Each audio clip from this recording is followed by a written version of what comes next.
every once in a while somebody went down in Alaska. Our history teacher in high school, two years or 3 years later, he was in an airplane out somewhere, it crashed.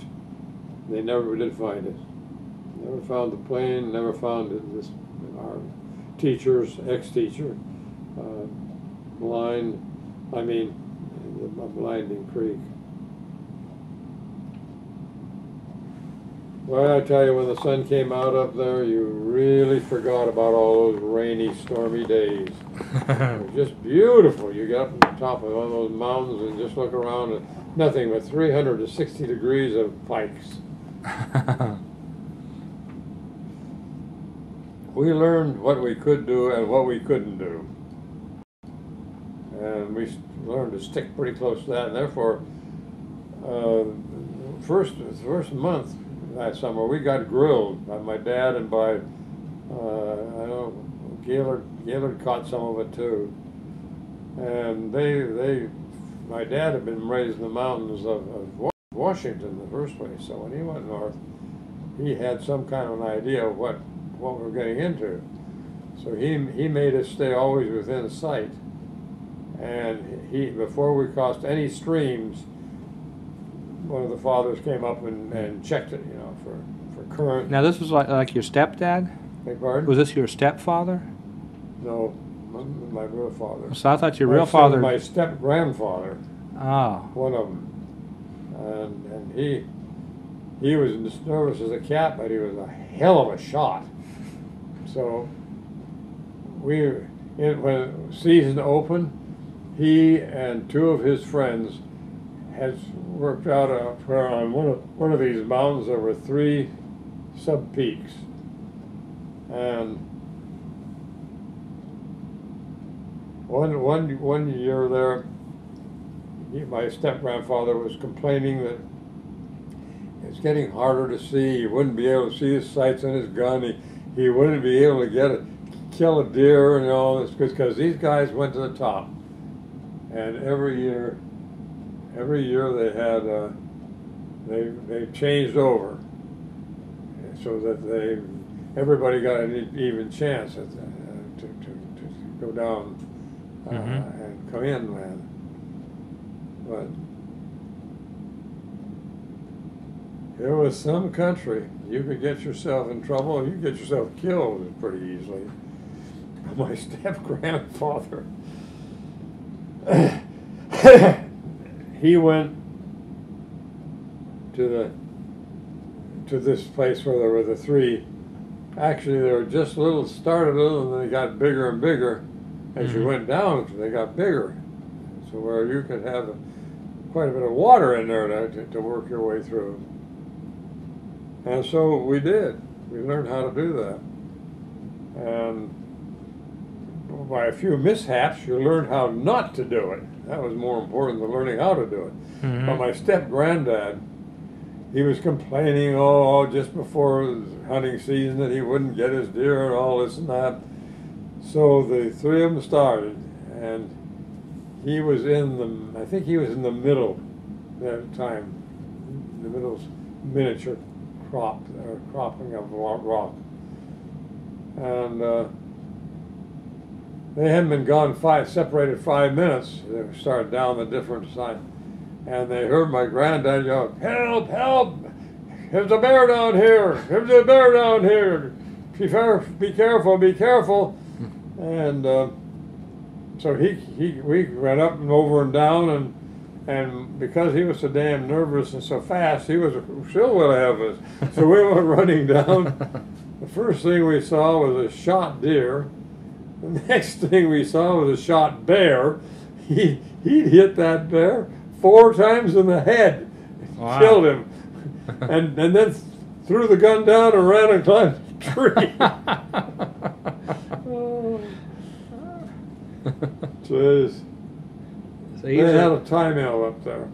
That meant they shot down certain trees, sizable trees sometimes, and went for the best one to go down that year. And they knew how to figure it too.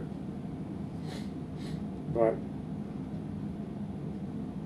my sister came over to visit us. I went over and spent 6 weeks with my dad bucking timber for the little sawmill.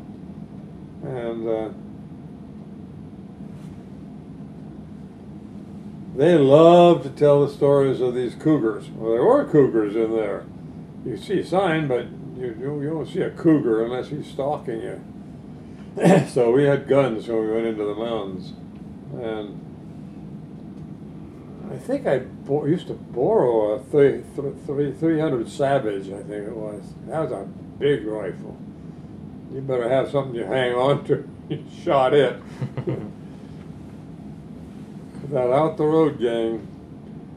Oh, this one time when we were all going north, and we met coming south, all on the beach, north beach, north side of the river, beach side of the river, and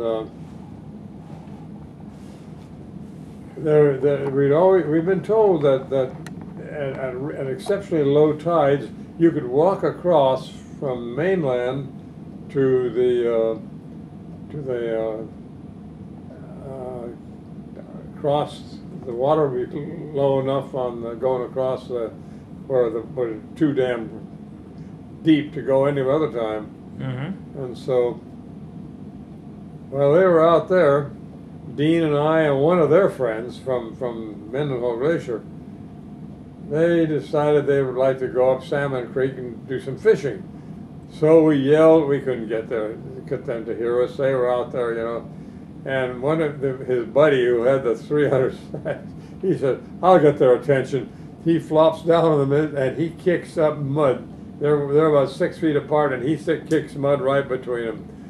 And they don't say if and maybe or how do you do. They flop down, and man, here came the firing back. And we just had time to dive over and into the rocks, and we had those damn things ricocheting every which way. And they come back in, finally, they ran out of ammunition or too low on ammunition. And they come on back in and say, "What do you guys want?" Say, "We want to go fishing up Salmon Creek." "Okay, let's go." So, Gosh. but they were kind of muddy in the front from diving into the... That's a rough group, isn't it? Oh, boy. My dad and I went hunting twice together was all. His eyes were just too bad he couldn't see.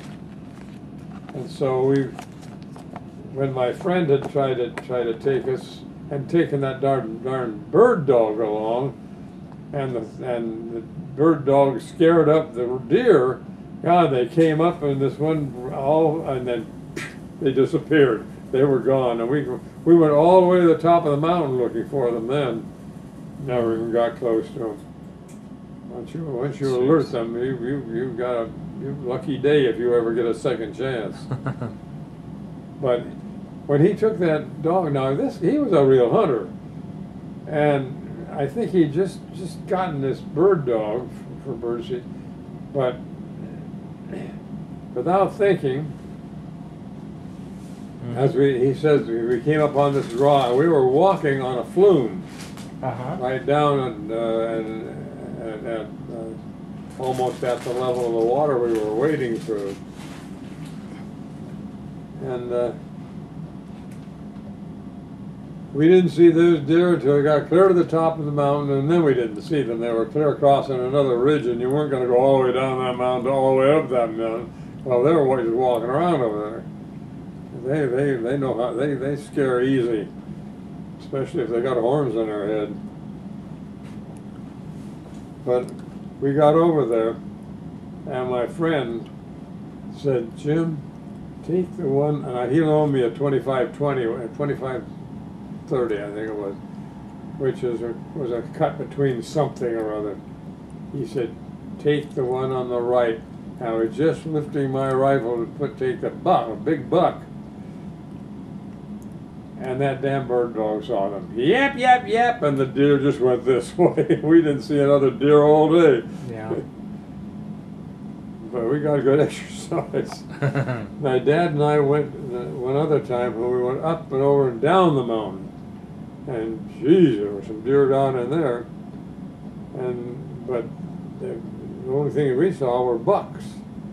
and the does had fled. Mm-hmm.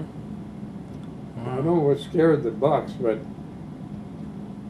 Dad, I just had my rifle up there ready. He said, "Son, you sure you want to shoot this deer?" It was a full-grown buck. I said, well, yeah, why, Dad? He said, "Son, take a look at that mountain behind us that we have to carry that deer over. He said, you sure you want to carry that deer over?" I looked at that and I looked at that damn hill. I said, "No." So we walked out without even shooting that year.